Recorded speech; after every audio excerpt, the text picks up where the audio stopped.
They told me I was redundant. They said the department I built from scratch didn't need me anymore. So I took the one thing they couldn't fire, my expertise. And now I'm the reason their biggest client just walked out the door forever. 3 years ago, I walked into Meridian Capital as their newest strategic consultant. The company was bleeding clients in their public sector division, a mess of outdated processes and zero innovation. I didn't just join the department, I rebuilt it from the ground up. New methodologies, cutting-edge analysis frameworks, client relationship strategies that actually worked. Within 18 months, our win rate on public tenders jumped from 12% to 73%. We were pulling in contracts worth millions. I was the architect of their success, and everyone knew it. But success, I learned, breeds envy, especially when your direct superior is a man like Mark. Mark had been with Meridian for 15 years, coasting on relationships rather than results. While I was generating revenue, he was playing corporate politics. The call came on a Tuesday morning. HR wanted to see me. Organizational restructuring, they said. Your role is being eliminated for redundancy. Redundant. The word tasted like acid. The department I built, the strategies I developed, the clients I secured, apparently none of it mattered. Mark would be absorbing my responsibilities into his expanded role. 2 weeks later, I was cleaning out my office while Mark watched from his doorway, that expensive gold watch catching the light as he adjusted his cufflinks. He didn't even have the courtesy to look guilty. But here's what Mark didn't understand. You can fire a person, but you can't fire their knowledge, their network, or their reputation. Within a month, I'd registered Sterling Strategy Solutions. My first office was a co-working space downtown. Nothing fancy, but it was mine. The clients started calling. Turns out, when you consistently deliver results, people remember. My former contacts weren't just impressed with my work at Meridian, they were shocked by how I'd been treated. By month 3, Sterling Strategy Solutions had secured 4 major consulting contracts.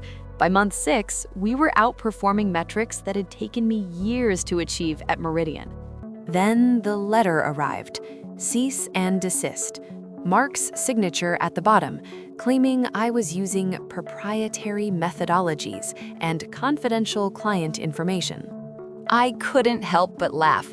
The methodologies were industry standard practices I'd refined through my own research. The clients, they'd contacted me directly. This wasn't a legal threat, it was desperation. My lawyer confirmed what I already knew. Mark had no case. This was intimidation, pure and simple, but it told me something valuable. Sterling Strategy Solutions was making them nervous. I filed the letter away and kept working, but I also started watching the tender notifications more carefully, especially the big ones. The notification appeared on a Thursday. Metro City Council Strategic Infrastructure Assessment, $1.2 million contract. Exactly the type of project Meridian's department used to dominate. I knew Mark would be preparing Meridian's bed.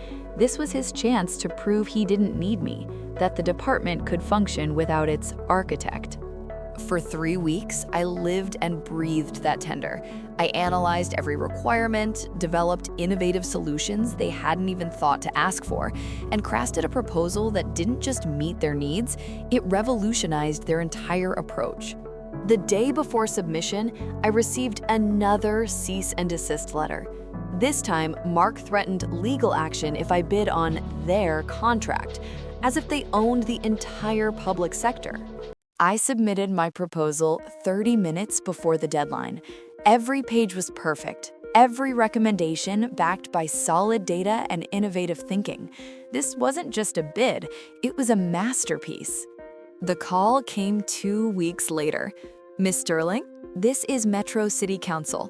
We're pleased to inform you that Sterling Strategy Solutions has been awarding the Strategic Infrastructure Assessment contract.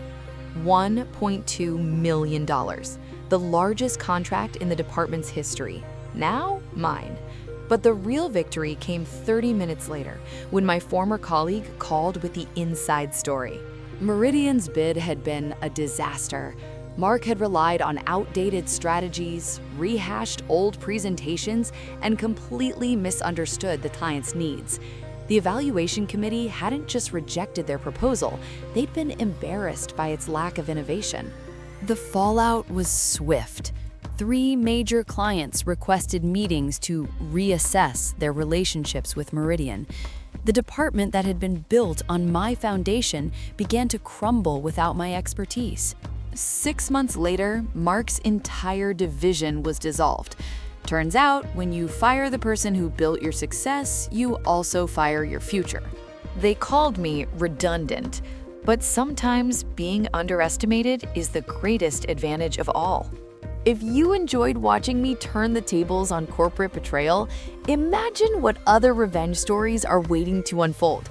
Hit that subscribe button and ring the notification bell, because when someone underestimates the wrong person, the comeback is always worth watching.